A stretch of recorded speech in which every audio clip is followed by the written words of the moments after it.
Hotel, pub, club, ರೆಸ್ಟೋರೆಂಟ್ಗಳಿಗೆ ಭಾರಿ ಬರೆಯನ್ನ ಹಾಕಲಾಗಿದೆ.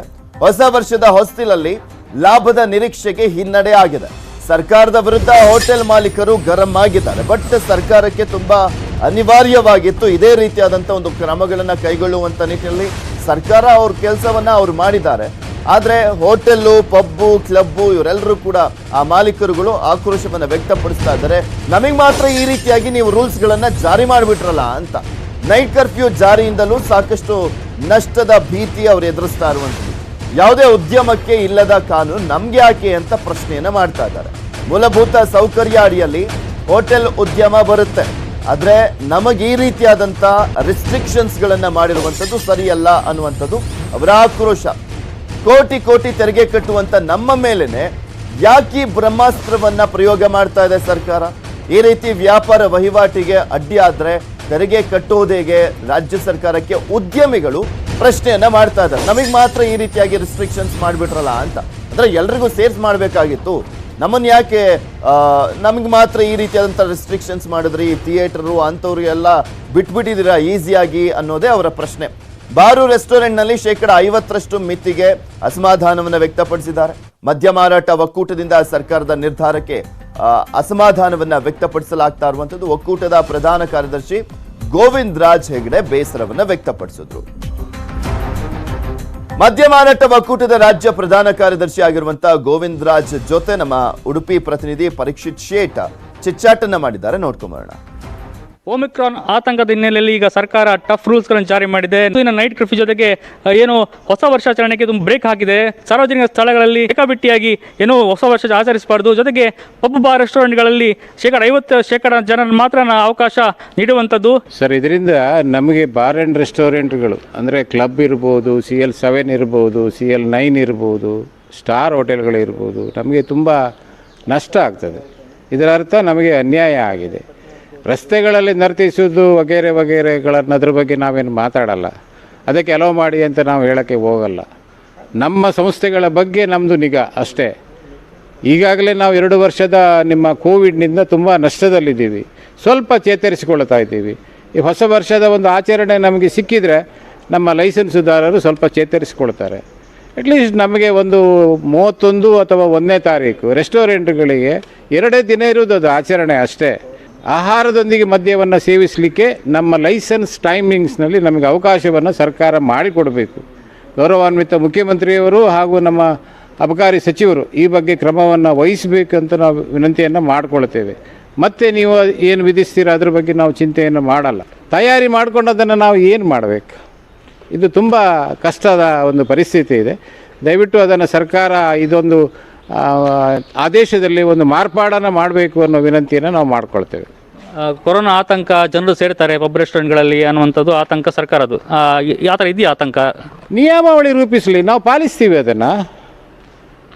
ನೀವು 50% ಅಂತ ಹೇಳ್ಕೊಂಡು ನಮಗೆ ಆ ಥರ ಮಾಡಿದರೆ ಕಷ್ಟ ಆಗ್ತದೆ. ಅದು ನೀವು 10 ಗಂಟೆ ಟೈಮ್ ಅಂತ ಹೇಳಿದರೆ ನ್ಯೂ ಇಯರ್ ಆಚರಣೆ ಇರೋದು ಯಾವಾಗ?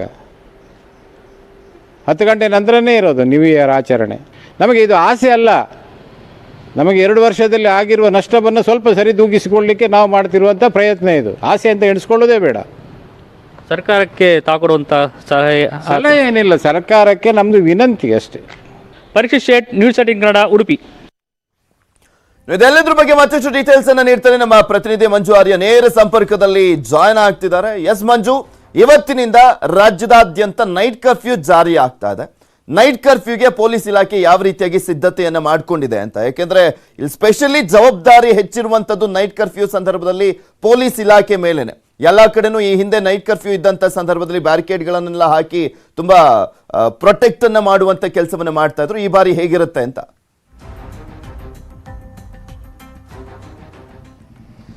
ಎಸ್ ಪೃಥ್ವಿ, ರಾಜ್ಯದಲ್ಲಿ ಒಮೈಕ್ರಾನ್ ಪ್ರಕರಣಗಳು ದಿನೇ ದಿನೇ ಜಾಸ್ತಿ ಆಗ್ತಿರುವುದರಿಂದ ಇವಾಗ ಸರ್ಕಾರ ಒಂದು ನಿರ್ಧಾರಕ್ಕೆ ಬಂದಿರುವಂಥದ್ದು. ಇವತ್ತಿನಿಂದ ಮುಂದಿನ 10 ದಿನಗಳ ಕಾಲ ನೈಟ್ ಕರ್ಫ್ಯೂವನ್ನು ಜಾರಿ ಮಾಡಬೇಕು ಅಂತ. ಅದು ಕೂಡ ಅಷ್ಟೇ, ರಾತ್ರಿ 10 ಗಂಟೆಯಿಂದ ಬೆಳಿಗ್ಗೆ 5 ಗಂಟೆವರೆಗೂ ಕೂಡ ಅಷ್ಟೇ ಒಂದು ನೈಟ್ ಕರ್ಫ್ಯೂವನ್ನು ಜಾರಿ ಮಾಡಿದ್ದಾರೆ. ಅದರಂತೆ ಇವತ್ತು ಬೆಂಗಳೂರು ನಗರ ಪೊಲೀಸರು ಕೂಡ ಅಷ್ಟೇ ಎಲ್ಲ ರೀತಿಯಂಥ ಸಿದ್ಧತೆಗಳನ್ನು ಕೂಡ ಒಂದು ಕಡೆ ಮಾಡ್ಕೊತಿರುವಂಥದ್ದು. ಯಾಕಂದರೆ ಯಾವಾಗ ಸರ್ಕಾರ ಈ ರೀತಿಯಂತ ಒಂದು ನಿರ್ಧಾರವನ್ನು ಮತ್ತು ಆದೇಶವನ್ನು ಕೊಡ್ತೋ ತಕ್ಷಣವೇ ಎಲ್ಲ ರೀತಿಯಂಥ ಸಿದ್ಧತೆಗಳನ್ನ ಈಗಾಗಲೇ DCPಗಳು ಆಯಾ ಒಂದು DCP ಅವರು ಆ ಇನ್ಸ್ಪೆಕ್ಟರ್ಗಳ ಜೊತೆ ಈಗಾಗಲೇ ಒಂದು ಮೀಟಿಂಗ್ ಅನ್ನು ಕೂಡ ಮಾಡಿದ್ದಾರೆ. ಜೊತೆಗೆ ಇವತ್ತು ಪ್ರಮುಖವಾಗಿ ನಗರ ಪೊಲೀಸ್ ಆಯುಕ್ತರೇ ಖುದ್ದಾಗಿ DCPಗಳೆಲ್ಲರನ್ನೂ ಕೂಡ ಅಷ್ಟೇ ಅವರ ಕಚೇರಿಯಲ್ಲಿ ಒಂದು ಮೀಟಿಂಗ್ ಅನ್ನು ಕೂಡ ಮಾಡ್ತಿರುವಂತದ್ದು. ಮೀಟಿಂಗ್ನಲ್ಲಿ ಪ್ರಮುಖವಾಗಿ ರಾತ್ರಿ 10 ಗಂಟೆಯಿಂದ ಬೆಳಗಿನ ಜಾವ 5 ಗಂಟೆವರೆಗೂ ಕೂಡ ಅಷ್ಟೇ ಯಾವುದೇ ಒಂದು ವಾಹನಗಳ ಓಡಾಟಕ್ಕೂ ಕೂಡ ಅಷ್ಟೇ ಅವಕಾಶವನ್ನು ಮಾಡಿಕೊಡಬಾರ್ದು ಅಂತ. ಜೊತೆಗೆ ಪ್ರಮುಖವಾಗಿ ನ್ಯೂ ಇಯರ್ ಹತ್ರ ಇರುವಂಥ ಒಂದು ಕಾರಣಕ್ಕೂ, ಯಾಕಂದ್ರೆ ನ್ಯೂ ಇಯರ್ಗೆ ಬರೀ ಕೇವಲ ಎರಡು ದಿನಗಳು ಮಾತ್ರ ಇರುವಂಥದ್ದು. ಆ ಒಂದು ಕಾರಣಕ್ಕೋಸ್ಕರ ಸಾಕಷ್ಟು ಸಂಖ್ಯೆಯಲ್ಲಿ ಜನರು ಬೆಂಗಳೂರಿಗೂ ಕೂಡ ಅಷ್ಟೇ ಬರ್ತಾರೆ. ಜನರು ಬಂದಂಥವರು ಪಬ್ ಆಗಿರ್ಬೋದು, ಬಾರ್ ಆ್ಯಂಡ್ ರೆಸ್ಟೋರೆಂಟ್ ಆಗಿರ್ಬೋದು, ಎಲ್ಲರಲ್ಲೂ ಕೂಡ ಅಷ್ಟೇ ಇವರು ಸೆಲೆಬ್ರೇಷನ್ ಅನ್ನು ಮಾಡಿಕೊಂಡು ಪಾರ್ಟಿಗಳನ್ನು ಮಾಡಿಕೊಂಡು ರಾತ್ರಿ 1-2 ಗಂಟೆಗಳವರೆಗೂ ಕೂಡ ಅಷ್ಟೇ ಅಲ್ಲೇ ಇರ್ತಾರೆ. ಈ ಒಂದು ಸಮಯದಲ್ಲಿ ಅತಿಯಾದಂಥ ಜನಸಂಖ್ಯೆ ಸೇರೋದ್ರಿಂದ ಈ ಒಂದು ಪ್ರಕರಣಗಳು ಜಾಸ್ತಿ ಆಗಬಹುದು. ಆ ಒಂದು ಕಾರಣಕ್ಕೋಸ್ಕರ ಯಾರೊಬ್ಬರು ಕೂಡ ಅಷ್ಟೇ ಪಾರ್ಟಿಗಳಂತ ಮಾಡಿದ ರೀತಿಯಲ್ಲಿ ಎಲ್ಲ ರೀತಿಯಂತಹ ಒಂದು ಸಿದ್ಧತೆಗಳನ್ನು ಕೂಡ ಅಷ್ಟೇ ಮಾಡಿಕೊಳ್ಳುವಂತ ಈಗಾಗಲೇ ಎಲ್ಲ ಒಂದು DCPಗಳಿಗೆ ಇವತ್ತು ನಗರ ಪೊಲೀಸ್ ಆಯುಕ್ತರು ಸೂಚನೆಯನ್ನು ಕೊಡ್ತಾ ಇದ್ದಾರೆ. ಜೊತೆಗೆ ಪ್ರಮುಖವಾಗಿ ರಾತ್ರಿ 9 ಗಂಟೆಯಿಂದಲೇ ಕೂಡ ಅಷ್ಟೇ ಎಲ್ಲ ಹೊಯ್ಸಳ ವಾಹನಗಳು ಕೂಡ ಅಷ್ಟೇ ಒಂದು ಗಸ್ತಿನಲ್ಲಿ ಇರಬೇಕು. ಜೊತೆಗೆ ಮೈಕ್ನ ಮುಖಾಂತರವಾಗಿ ಎಲ್ಲರೂ ಕೂಡ ಅಷ್ಟೇ ಅನೌನ್ಸ್ ಅನ್ನು ಮಾಡ್ತಾ ಇರಬೇಕು. 10 ಗಂಟೆ ವೇಳೆಗೆ ಎಲ್ಲ ಬಂದ್ ಮಾಡಬೇಕು ಅಂತ ಒಂದು ಅನೌನ್ಸ್ಮೆಂಟ್ ಅನ್ನು ಕೂಡ ಅಷ್ಟೇ ಮಾಡುವಂತ ಈಗಾಗಲೇ ಒಂದು ಸೂಚನೆಯನ್ನು ಕೂಡ ಕೊಟ್ಟಿದ್ದಾರೆ. ಅದರ ವಿಚಾರವಾಗಿ ಕೂಡ ಅಷ್ಟೇ ಇವತ್ತು ಮೀಟಿಂಗ್ ನಲ್ಲಿ ಪ್ರಸ್ತಾಪ ಕೂಡ ಆಗುತ್ತೆ. ಜೊತೆಗೆ ಪ್ರಮುಖವಾಗಿ ಇನ್ನೊಂದು ಈ ಒಂದು ಫ್ಲೈಓವರ್ಗಳನ್ನ ಬಂದ್ ಮಾಡಬೇಕಾ ಬೇಡವಾ ಅನ್ನೋದನ್ನು ಕೂಡ ಇದು ಕೂಡ ನಿರ್ಧಾರವನ್ನು ಇನ್ನೂ ಕೂಡ ಮಾಡಿಲ್ಲ. ಅಂದ್ರೆ ಬಹುತೇಕ ಹಿಂದೆ ಒಂದು ಲಾಕ್ಡೌನ್ ಆದಂತ ಸಂದರ್ಭದಲ್ಲಾಗಿರ್ಬೋದು ಅಥವಾ ನೈಟ್ ಕರ್ಫ್ಯೂ ಆದಂಥ ಸಂದರ್ಭದಲ್ಲಾಗಿರ್ಬೋದು ಫ್ಲೈಓವರ್ಗಳನ್ನು ಬಂದ್ ಮಾಡ್ತಾ ಇದ್ದಾರೆ. ಯಾಕಂದ್ರೆ ಫ್ಲೈಓವರ್ಗಳ ಮೇಲ್ಭಾಗದಲ್ಲಿ ವೀಲಿಂಗ್ ಮಾಡೋರ ಸಂಖ್ಯೆ ಕೂಡ ಅಷ್ಟೇ ಜಾಸ್ತಿ ಆಗ್ತಿದೆ. ಆ ಒಂದು ವೀಲಿಂಗ್ ಕೂಡ ಅಷ್ಟೇ ರಾತ್ರಿ 11 ಗಂಟೆ 12 ಗಂಟೆ ಟೈಮ್ನಲ್ಲಿ ಕೂಡ ಅಷ್ಟೇ ವೀಲಿಂಗ್ ಮಾಡ್ತಾ ಇದ್ರು. ಈ ಒಂದು ಕಾರಣಕ್ಕೋಸ್ಕರ ಫ್ಲೈಓವರ್ಗಳನ್ನು ಬಂದ್ ಮಾಡಬೇಕಾ ಬೇಡವಾ ಅನ್ನೋದನ್ನು ಕುರಿತಾಗಿ ಕೂಡ ಅಷ್ಟೇ ಇವತ್ತು ಮೀಟಿಂಗ್ ನಲ್ಲಿ ಪ್ರಸ್ತಾಪವನ್ನು ಮಾಡ್ತಾರೆ. ಮೀಟಿಂಗ್ ನಲ್ಲಿ ಬಹುತೇಕ ಫ್ಲೈಓವರ್ಗಳನ್ನು ಬಂದ್ ಮಾಡಬೇಕು ಅನ್ನಂತ ವೇಳೆಯಲ್ಲಿ ರಾತ್ರಿ 9:30ಯಿಂದಲೇ ಎಲ್ಲಾ ರೀತಿಯಂತ ಬ್ಯಾರಿಕೇಡ್ಗಳನ್ನು ಸಿದ್ಧ ಮಾಡ್ಕೊಳ್ಬೇಕು. ಫ್ಲೈಓವರ್ನ ಎರಡೂ ಬದಿಗಳಲ್ಲಿ ಅಂದ್ರೆ ಎಂಟ್ರಿ ಮತ್ತು ಎಕ್ಸಿಟ್ ಪಾಯಿಂಟ್ ಎರಡರಲ್ಲೂ ಕೂಡ ಅಷ್ಟೇ ಬಂದ್ ಮಾಡಬೇಕಾಯ್ತು. ಯಾಕಂದ್ರೆ ಬೆಂಗಳೂರು ನಗರದಲ್ಲಿ ಸುಮಾರು 140ಕ್ಕೂ ಅಧಿಕ ಒಂದು ಫ್ಲೇವರ್ಗಳು ಅಂದ್ರೆ ಸಣ್ಣ ಪುಟ್ಟ ಫ್ಲೇವರ್ಗಳಿದೆ. ಅದೆಲ್ಲವನ್ನು ಕೂಡ ಅಷ್ಟೇ ಬಂದ್ ಮಾಡಬೇಕು. ಎಲ್ಲಾ ರೀತಿಯಂತ ಸಿದ್ಧತೆಗಳನ್ನು ಕೂಡ ಈಗಾಗಲೇ ಅಂದ್ರೆ ಎಲ್ಲೋ ಒಂದು ರೀತಿ ಪೊಲೀಸರು ಮಾಡ್ಕೊಂತಾ ಇದ್ದಾರೆ.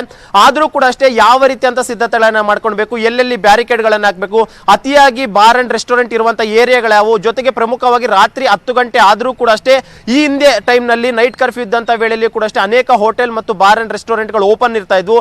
ಆ ರೀತಿ ಈ ಬಾರಿ ಆಗಬಾರ್ದು. ಎಲ್ಲಾ ರೀತಿಯಂತ ಕಟ್ಟೆಚ್ಚರಗಳನ್ನು ಕೂಡ ಅಷ್ಟೇ ಆಯಾ ವಿಭಾಗದ DCPಗಳು ವಹಿಸಬೇಕು. ಜೊತೆಗೆ ಇನ್ಸ್ಪೆಕ್ಟರ್ಗಳು ಕೂಡ ಅಷ್ಟೇ ರಾತ್ರಿ 10 ಗಂಟೆ ಬಳಿಕ ಎಲ್ಲಾ ಒಂದು ಬಾರ್ ಅಂಡ್ ರೆಸ್ಟೋರೆಂಟ್ ಆಗಿರ್ಬೇಕು ಪ್ರತಿಯೊಂದು ಕೂಡ ಅಷ್ಟೇ ಬೀಗ ಹಾಕುವಂತ ಕೆಲಸವನ್ನು ಕೂಡ ಅಷ್ಟೇ ಪೊಲೀಸರು ಮಾಡಬೇಕು ಅನ್ನುವಂತ ಒಂದು ಕಾರಣದಿಂದ ಇವತ್ತು ನಗರ ಪೊಲೀಸ್ ಆಯುಕ್ತರು ಒಂದು ಮೀಟಿಂಗ್ ಅನ್ನು ಕೂಡ ಕರೆದಿದ್ದಾರೆ. ಬಹುತೇಕ 10 ಗಂಟೆಗೆ ಇವತ್ತು ಮೀಟಿಂಗ್ ಶುರುವಾಗಲಿದ್ದು ಬಹುತೇಕ 1-2 ಗಂಟೆಗಳ ಕಾಲ ಇದೇ ಒಂದು ವಿಚಾರವಾಗಿ ಕೂಡ ಸಭೆಯಲ್ಲಿ ತೀರ್ಮಾನ ಮಾಡಿಕೊಳ್ಳಲಿದ್ದಾರೆ. ಪೃಥ್ವಿ, ಥ್ಯಾಂಕ್ ಯು ಮಂಜು, ನಿಮ್ಮೆಲ್ಲ ಡೀಟೇಲ್ಸ್